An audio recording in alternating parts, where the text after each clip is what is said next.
Hi YouTube, it's Lauren and I am back with another video, and today's video is going to be the survival guide of being a college student athlete. Yep, very simple, right? No, it's not, actually. Some of you guys may know I played basketball in college. I just graduated, so it's not like that long ago. But yes, I played for 4 years, and so I kind of know how to survive it. So I'm just going to share 5 quick tips with you guys on how to survive being a college student athlete if you guys are thinking about playing a sport in college. Step 1, just be a student athlete. Obviously, it's easier said than done, but really, guys, just one, be a student. Attend class. Don't be the teammate that's making people run and do extra punishments because you just can't simply get up out of bed and go to class. Also, practice. As an athlete, you have to practice. Make sure that you show up to practice on time. Make sure you're doing the things you need to be doing in practice. Really, guys, like, practice is part of being an athlete. So either make sure you're the first person in practice or make sure you're the last person leaving, because it always stands out to the coaches when you're doing the little things. And of course, willing to lead and listen and be coachable. A part of being a student athlete means you're going to have to do the little things. Obviously, watch film, make sure that you're getting extra work in on your own time.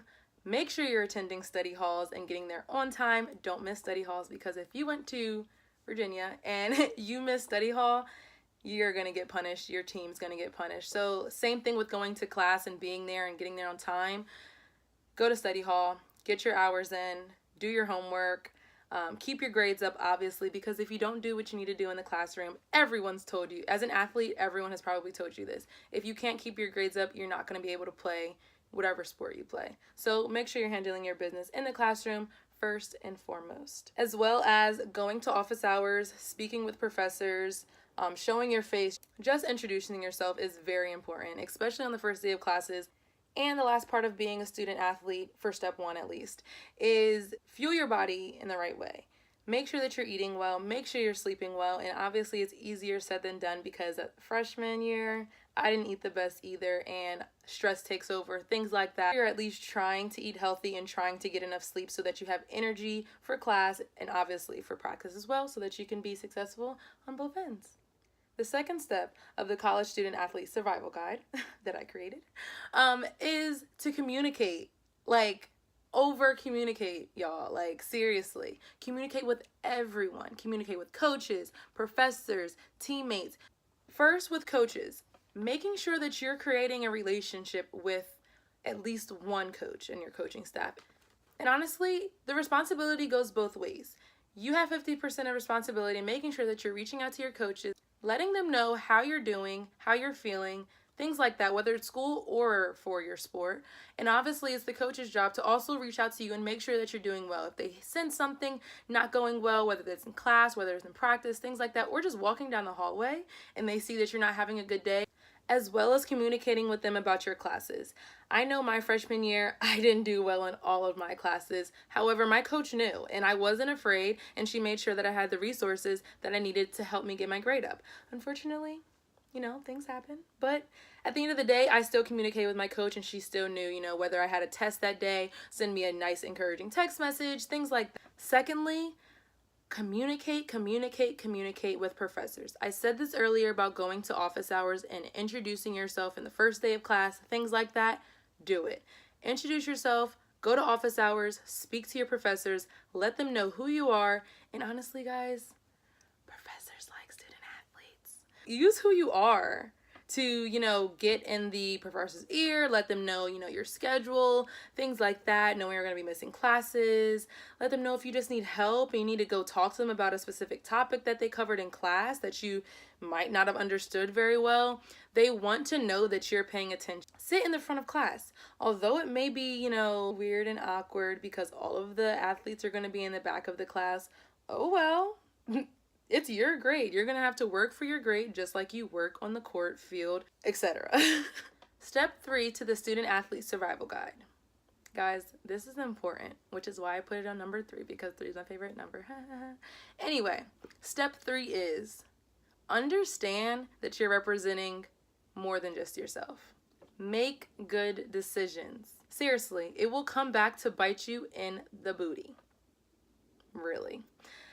Understand that you're not just representing yourself anymore. In high school, you could have gotten by with, doing stupid things and no one really finding out, or maybe a teammate finding out and it not really costing you much.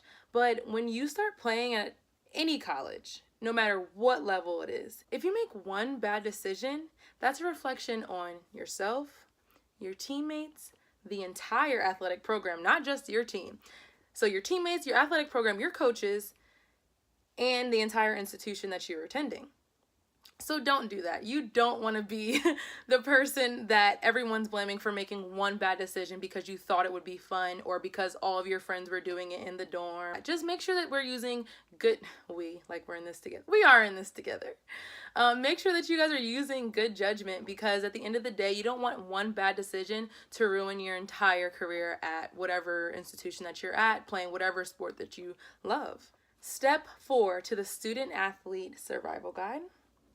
Understand that one bad grade and one bad game does not determine your future on either side, as being a student or as being an athlete.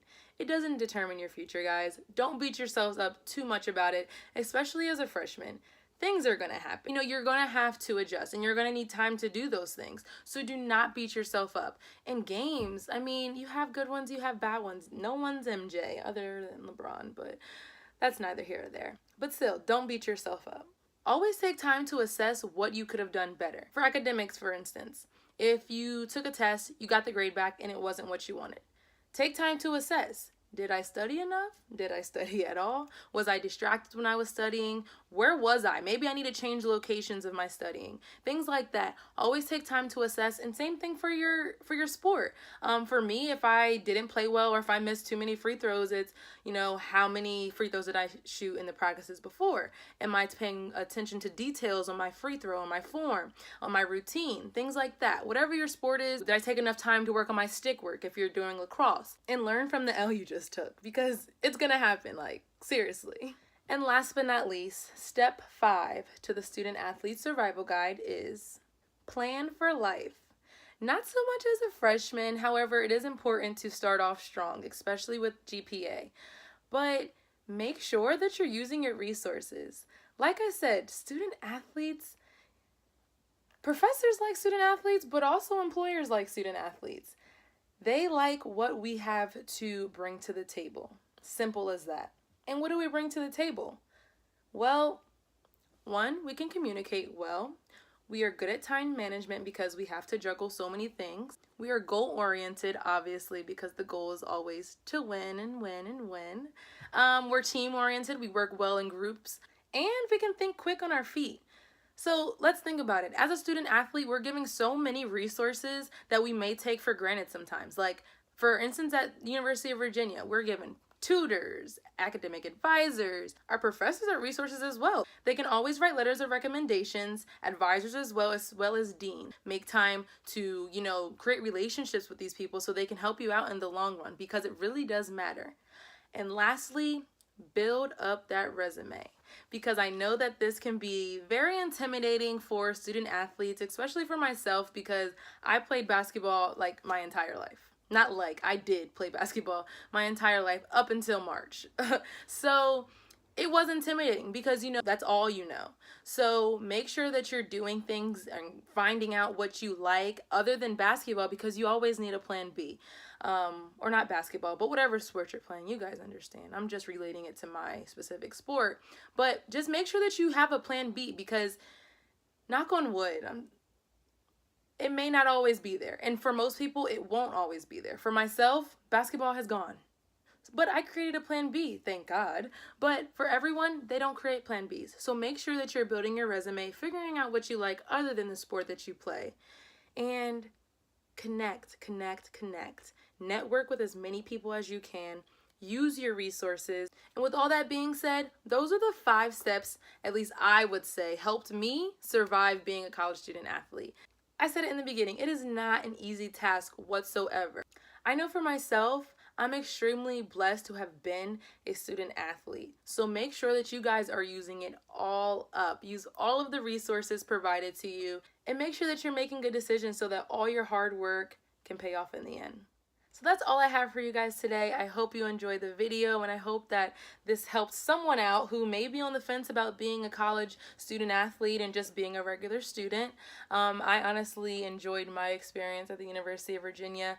Every school's different, every team's different, and every sport's different. So I can't tell you exactly how you are going to experience it, but like I said, I enjoyed it. I learned a great deal. I traveled to many places. I got to meet a lot of interesting and successful people. So I hope you guys liked it. Again, like, comment, subscribe, all of that. And yeah, bye.